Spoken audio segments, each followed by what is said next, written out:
মানুষ এত ব্যবসা করে কষ্ট করে মালয়েশিয়া যায়। মালয়েশিয়া কি জন্য যায়? যে দুনিয়াতে যদি আমি একটু টাকা কামাই করতে পারি, আমি দুনিয়াতে একটু শান্তিতে থাকতে পারবো। যদি টাকা পয়সা কামাইতে পারি, আমি যদি দুনিয়াতে একটু অর্থ কামাইতে পারি, আমি একটু শান্তিতে থাকতে পারবো। যদি আমি একটু টাকা পয়সা যদি একটু কষ্ট করে কত শান্তিতে থাকতে পারবো। আজকে আমরা দুনিয়া কামাইয়ের জন্য, দুনিয়াতে একটু আরামে থাকার জন্য, দুনিয়াতে একটু শান্তিতে থাকার জন্য বাংলাদেশে যদি কামাই যদি বেশি না হয়, মানুষ মালয়েশিয়া চলে যায়। মালয়েশিয়া যাওয়া এটা হারাম নয়, দুনিয়া কামাই করা এটা হারাম নয়। দুনিয়াতে আল্লাহ পাঠাইছেন, দুনিয়া কামাই করতে হবে। আমার কাছে শুধু প্রশ্ন এটাই, দুনিয়াতে চলার জন্য যে পরিমাণ টাকার প্রয়োজন, ওই পরিমাণ টাকা যদি দেশে না হয়, মানুষ মালয়েশিয়া চলে যায়। আর মালিক যে হুকুম দিয়েছেন, রোজার হুকুম দিয়েছেন, পর্দার হুকুম দিয়েছেন, হজ যাকাতের হুকুম দিয়েছেন, এই হুকুম না মানিয়া কিভাবে দুনিয়াতে থাকো, কিভাবে দুনিয়াতে ঘুমাও? আল্লাহ বলতেছেন জান্নাতে এত সুখ, এত শান্তি। দুনিয়াতে সবাই সুখের জন্য সবাই ব্যস্ত, মানুষ শান্তির জন্য টাকা কামাই করতে করতে করতে করতে যেই সময় মানুষের টাকা পয়সা হয়, ওই সময় মানুষ বৃদ্ধ হয়ে যায়। সুখের সময় মানুষের বৃদ্ধ হয়ে যায়, ওদিকে শরীর দুর্বল হয়ে যায়, চোখে দেখতে পারে না, হাত পা দুর্বল হয়ে যায়, স্মৃতিশক্তি দুর্বল হয়ে যায়, শরীরে অনেক অসুখ ধরে যায়। যেই সময় মানুষের সুখের সময় আসে, সেই সময় মানুষের শরীর দুর্বল হয়ে যায়। দুর্বল হতে হতে মালাকুল মউত আজরাইল নিয়ে যায়। সেই সময় বলে, এত কষ্ট করে কামাইলাম, আমার সব সম্পদ আমি তো ভোগ করতে পারলাম না। আমার শখের বাড়ি, আমার শখের জমি গাড়ি, এগুলো অন্যরা দখল করে খায়। আর জান্নাতে কষ্ট করতে হবে না, জান্নাতে কোনো কাজ করতে হবে না, জান্নাতে চাকরি করতে হবে না, জান্নাতে কামলা দিতে হবে না, জান্নাতে রোদের ভিতরে কাজ করতে হবে না, জান্নাতে ব্যবসা করতে হবে না। সালামুন আলাইকুম তিবতুম ফাদখুলুহা খালিদুন। মালিক বলবেন, আয় আয় জান্নাতে ঢোক, জান্নাতে ঢোক। কত তোমাদের জন্য আরাম আয়েশের ব্যবস্থা রেখেছি, কত শান্তির ব্যবস্থা রেখেছি, কত শান্তির ব্যবস্থা। এত আলোচনা আল্লাহ রব্বুল আলামিন যদি একদিন তৌফিক দেয়, জান্নাতের আলোচনা করব। মালিক বলতেছেন জাহান্নাম এটা কেমন? আল্লাহ বলেন, খুযুহু ফাগুল্লু সুম্মাল জাহিম সাল্লু। আল্লাহ রব্বুল আলামিন বলতেছেন, ও দুনিয়ার মানুষেরা, যেই সময় জান্নাত জাহান্নামের আলোচনা হয়, সেই সময় দুই চোখের পানি ছাড়িয়া আমি মালিকের কাছে তওবা করো, আমি মালিকের কাছে চাও, আর জাহান্নাম থেকে মুক্তি চাও, আমি মালিক তোমাদেরকে মুক্তি দিব। আল্লাহর নবী আরো বলেন, তোমরা যদি দুনিয়াতে থাকা অবস্থায় মালিকের জাহান্নামের ভয়, মালিকের কবরের ভয়, মালিকের পুলসিরাতের ভয়, এই ভয়ে যদি এক ফোঁটা চোখের পানি বের করতে পারো, মালিক তোমার জন্য জাহান্নাম হারাম করে দিবে। আল্লাহ বলতেছেন জাহান্নামের দুঃখ কিরকম হবে, জাহান্নামের কষ্ট কিরকম হবে যদি দুনিয়াতে হুকুম না মানো। হাসরের ময়দানে দাঁড়াইবা, যেই সময় তোমার হাতে নেক আমল ধরা হবে, তোমার কাছে তোমার আমল নামা দিয়ে দেওয়া হবে, যেই সময় তোমার আমল নামা প্রকাশ করে দেওয়া হবে, তোমার আমল নামার ভিতরে দেখবে যে 60 বছরের হায়াত দিয়েছিল, 60 বছরের হায়াতের ভিতরে কোনোদিন ফজরের নামাজ পড়ে নাই, লাল কালির দাগ দিয়ে দিয়েছে। কোনোদিন রোজা রাখে নাই, রোজাও লাল কালির দাগ দিয়ে কেটে দিয়েছে। কোনোদিন বান্দা হালাল খায় নাই, হালাল খায় নাই, ওখানে লাল কালির দাগ দিয়ে দিয়েছে যে বান্দা হালাল খায় নাই। কোনদিন রাসূলের সুন্নত মোতাবেক চলে নাই, ওখানে লাল কালির দাগ দিয়েছে যে বান্দা রাসূলের সুন্নত মোতাবেক চলে নাই। সেই সময় আল্লাহ বান্দাকে বলবে, বান্দা এই যে নেক আমল কি করছো, 60 বছর পাঠাইছিলাম, আমার ওলামায়ে কিরাম, আমার নবীরা, আমার রাসূলরা তোমাদেরকে জান্নাতের বয়ান শোনাই নাই, তোমাদেরকে জাহান্নামের বয়ান শোনাই নাই। সেই সময় ফেরেশতা বলবে, মালিক তোমার আলেম উলামা শুনাইছে, বলে কেন মানো নাই? বলে আল্লাহ বুঝতে পারি নাই, আরেকবার সময় দাও, আরেকবার সুযোগ দাও, আবার দুনিয়াতে যাব। দুনিয়াতে তোমার নামাজ পড়ি নাই, দুনিয়াতে তোমার নামাজ পড়বো। দুনিয়াতে তোমার রোজা রাখি নাই, দুনিয়াতে রোজা রাখবো। দুনিয়াতে পর্দা করি নাই, পর্দা অনুযায়ী চলবো। দুনিয়াতে হালাল খাই নাই, হালাল খেয়ে আসবো। দুনিয়াতে তোমার গোলামি করি নাই, তোমার গোলামি করব। মালিক বলবে আর পাঠানো হবে না, পাঠানো হবে না। সেই সময় আল্লাহ বলবেন, কোরআনের মধ্যে বলেন, খুযূহু ফাগুল্লু। সেই সময় আল্লাহ বলবেন, ও আমার জাহান্নামের ফেরেশতারা, যারা জাহান্নামের দায়িত্ব আছো, ও জাহান্নামের মিলিটারিরা, ও জাহান্নামের আর্মিরা, তোমরা কোথায় আছো? এখানে আরেকজন জাহান্নামী পাওয়া গেছে, তাড়াতাড়ি তাকে অ্যারেস্ট করো, তাকে জাহান্নামের মধ্যে ঢুকাইয়া দাও। যেই সময় এই কথা বলবে, জাহান্নামের ফেরেশতারা দৌড়ায় আসবে। ওই নাফরমানকে আগুনের শিকল দেয়া প্যাঁচ দিবে। বলে কিরকম আগুনের শিকল দেয়া প্যাঁচ দিবে? বলে আগুনের শিকল মুখের ভিতরে দিবে, পায়খানার রাস্তা দিয়ে বের করবে, আর শরীরের সাথে পেঁচাইবে, আর জাহান্নামের দিকে টানতে থাকবে, টানতে থাকবে, টানতে থাকবে। জাহান্নামের দিকে আগাইতে চায় না। 500 বছর দূর থেকে জাহান্নামের আগুনের গরম শরীরে লাগে। যেমন ভাই শীতকালে গরু ছাগলকে পুকুরের মধ্যে নামাইয়া গোসল করাইতে চাইলে গরু ছাগল পুকুরে নামতে চায় না, সে জানে পানি অনেক ঠান্ডা। ঠিক জাহান্নামী ব্যক্তি যেই সময় জাহান্নামের দিকে নিয়ে যাইতে থাকবে, আগাইতে চায় না, কলিজা শুকায়া যায়, কলিজা পুড়ে যায়। জাহান্নামী ব্যক্তি আগাইতে চায় না, ফেরেশতারা আগাইতে নিয়ে যাইতে থাকবে, আগাইতে চায় না। ফেরেশতারা পিটাইতে পিটাইতে নিয়ে যায়। গরু পুকুরে নামতে না চাইলে গরুকে পিটাইয়া পুকুরের মধ্যে নামায়। জাহান্নাম ব্যক্তি আগাইতে চায় না, পিটাইয়া পিটাইয়া লাথাইয়া আশ্রাইয়া জাহান্নামের মধ্যে ফালাইয়া দিবে। মালিক বলে, জাহান্নামের আযাব কিরকম, এটা যারা সহ্য করতে পারবা, এটা যারা ভোগ করার শক্তি আছে, তারাই কবরে আয়, তারাই আমার হুকুম না মানলে কোনো সমস্যা নাই। যাদের আমার আগুনের শক্তি, আমার আগুনে পোড়ার শক্তি যাদের আছে, তারাই আমার নাফরমানি কর। যারা আমার আযাব সহ্য করার শক্তি আছে, তারাই রোজা কাজা কর। যারাই আমার আযাব সহ্য করার শক্তি আছে, তারা বেপরদা চল। আল্লাহ বলেন, দুনিয়ার আগুন আর জাহান্নামের আগুন কিন্তু এক না।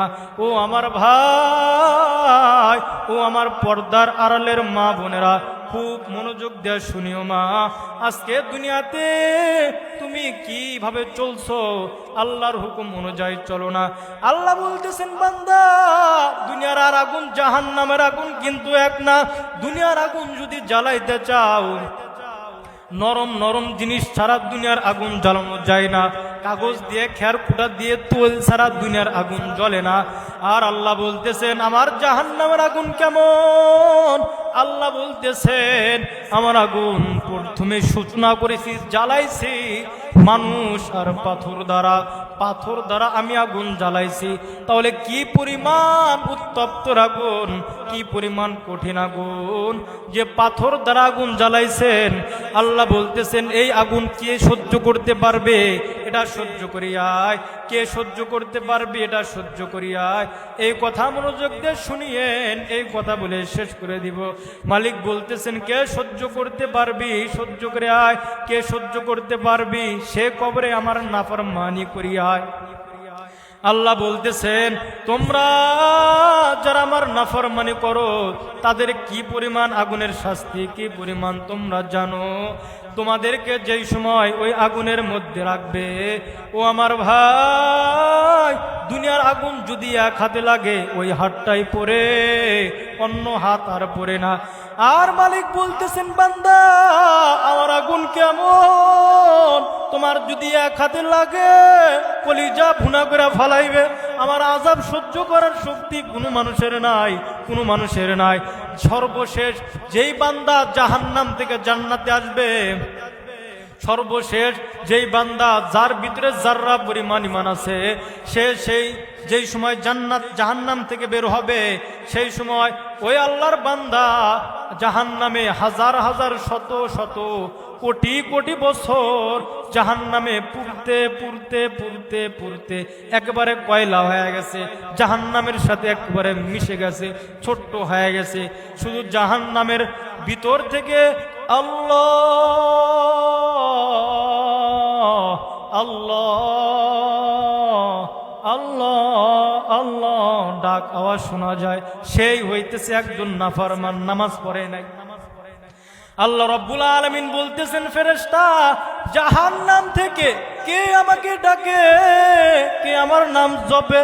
আল্লাহ তাআলা এই কথা বলার পরে ফেরেশতারা গিয়ে তালাশ করবে, তাকায় দেখবে একজন নাফরমান কালেমাওয়ালা কিন্তু মালিকের হুকুম মানে নাই। সেই সময় ফেরেশতারা এসে বলবে, আল্লাহ তোমার একজন বান্দা নাফরমান, সে তোমাকে ডাকতেছে। আল্লাহ বলতেছেন, সবাইকে জান্নাত দিলাম, তার ভিতরে তো যাররা পরিমাণ ঈমান আছে। মালিক কত ভালোবাসে দেখো।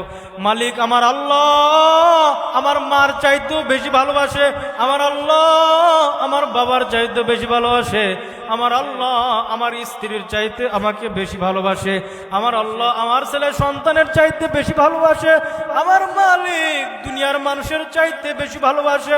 আল্লাহ বলতেছেন, তার ভিতরে যাররা পরিমাণ ঈমান আসেনি? বলে, হ্যাঁ আল্লাহ তার ভিতরে সামান্য ঈমান আছে। আল্লাহ বলতেছেন, তাকে বলো কি চায়, আমাকে ডাকে কেন? সেই সময় ফেরেশতারা বলবে, তুমি ডাকো কেন? বলতেছে, হাজার হাজার বছর জাহান্নামে জ্বলি, শরীরে আর কিচ্ছু নাই, আমি জাহান্নামের মধ্যে পড়তেছি। বলে, তুমি ডাকো কেন? মালিক জানতে চায়। সেই সময় ওই নাফরমান বলবে, ও আল্লাহর ফেরেশতা, হাজার হাজার বছর জাহান্নামের মধ্যে আছে, মালিককে একটু বলো যেন জাহান্নাম থেকে বের করে জাহান্নামের গেটের সামনে রেখে দেয়। ফেরেশতারা আল্লাহর কাছে এসে বলবে, আল্লাহ তোমার নাফরমান বান্দা আবদার করেছে, জাহান্নাম থেকে বের হয়ে জাহান্নামের গেটের সামনে যাইতে চায়। আল্লাহ বলেন, আমার বান্দাকে ডাক দাও, বান্দার সাথে আল্লাহর সাথে ডাইরেক্ট কথা হবে। বলবে, ও বান্দা কি বলো? বলতেছে, আল্লাহ হাজার হাজার বছর জাহান্নামে রাখলা, এখন আর আযাব সহ্য হয় না, আমাকে একটু জাহান্নাম থেকে বের করে জাহান্নামের গেটের সামনে রেখে দাও। আল্লাহ বলতেছেন, এই চাওয়াই কি তোমার শেষ?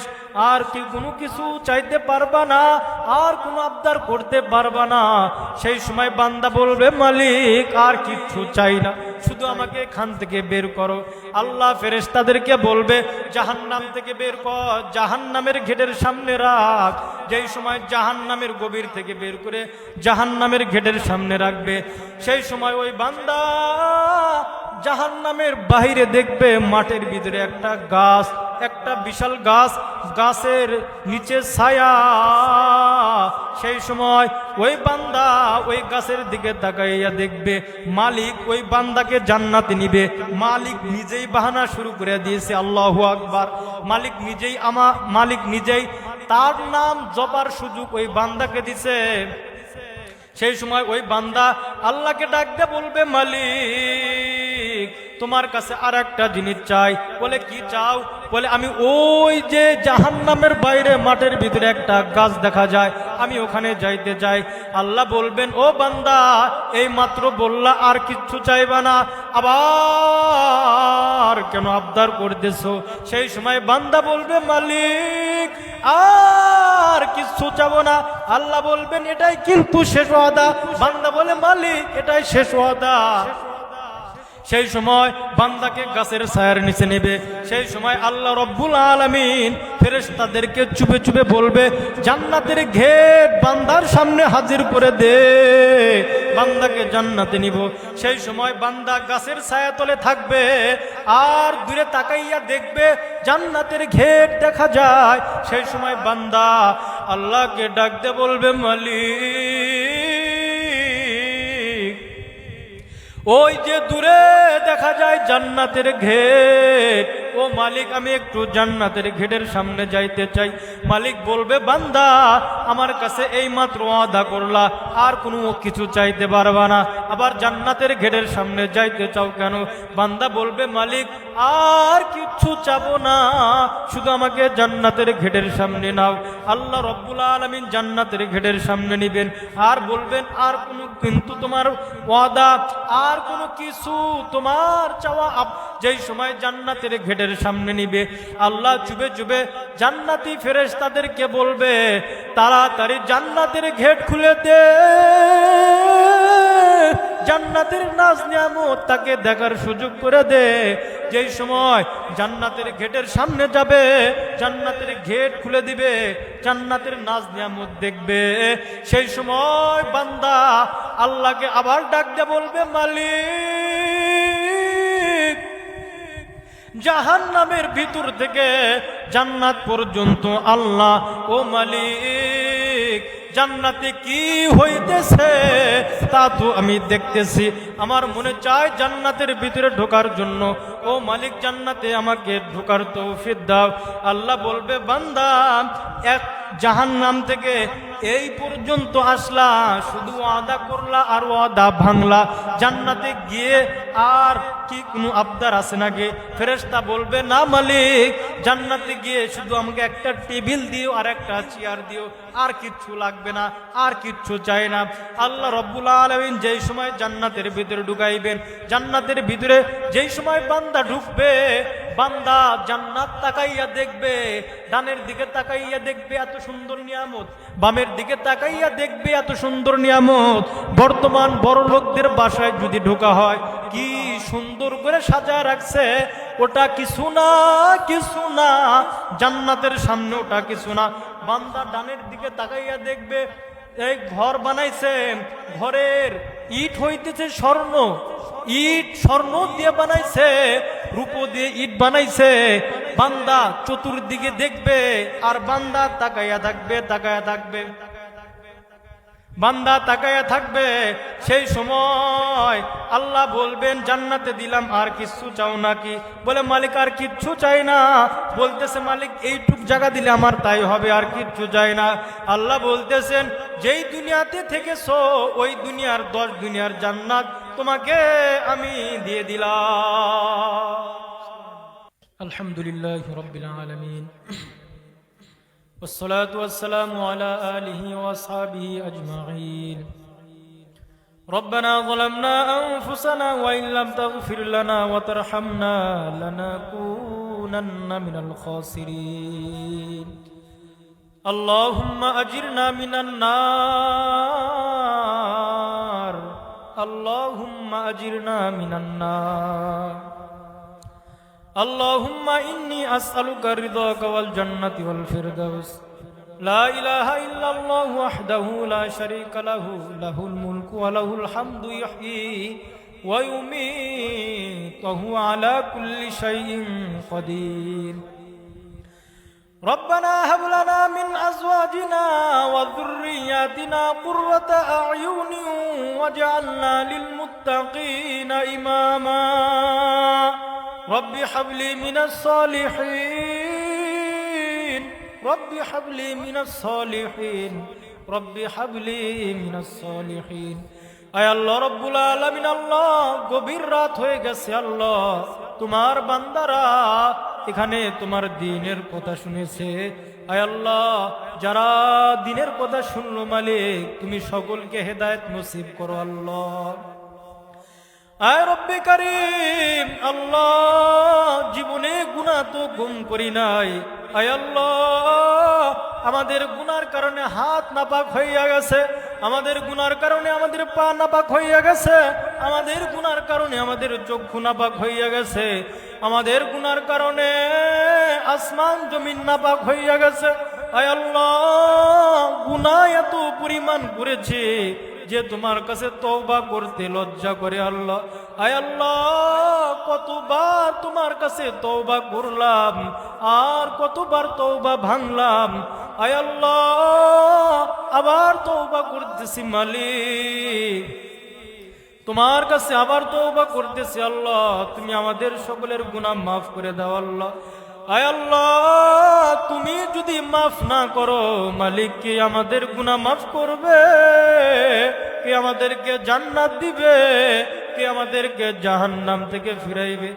আয় আল্লাহ, দুনিয়ার ভিক্ষুক যদি এক দুয়ার থেকে যদি ভিক্ষা না পায়, অন্য দুয়ারে গেলে ভিক্ষা পাওয়ার আশা রাখে, ভিক্ষা পাওয়ার আশা করা যায়। কিন্তু মালিক, তোমার দরবারে আমরা সবাই ভিক্ষুক। তোমার দরবার থেকে যদি মাহরুম হয়ে যায়, তুমি যদি আমাদেরকে বিতাড়িত করে দাও, তুমি যদি আমাদেরকে তাড়াইয়া দাও, বলো না মালিক কার কাছে যাব? কে আমাদের মাফ করবে? কে আমাদেরকে জান্নাত দিবে? আয় আল্লাহ, বিশেষ করে আল্লাহ এই জালসার আয়োজন যারা করেছেন আল্লাহ, যে উদ্দেশ্য করেছেন আল্লাহ, তুমি উদ্দেশ্য তুমি পূরণ করে দাও। আয় আল্লাহ, পারিবারিক শান্তির ব্যবস্থা করে দাও। আয় আল্লাহ, ঋণগ্রস্তদেরকে ঋণ পরিশোধ করার তৌফিক দান করো। যাদের ছেলে সন্তান কথার অবাধ্য হয়েছে, পিতা মাতার কথা শোনে না, তাদেরকে বাধ্য বানাইয়া দাও।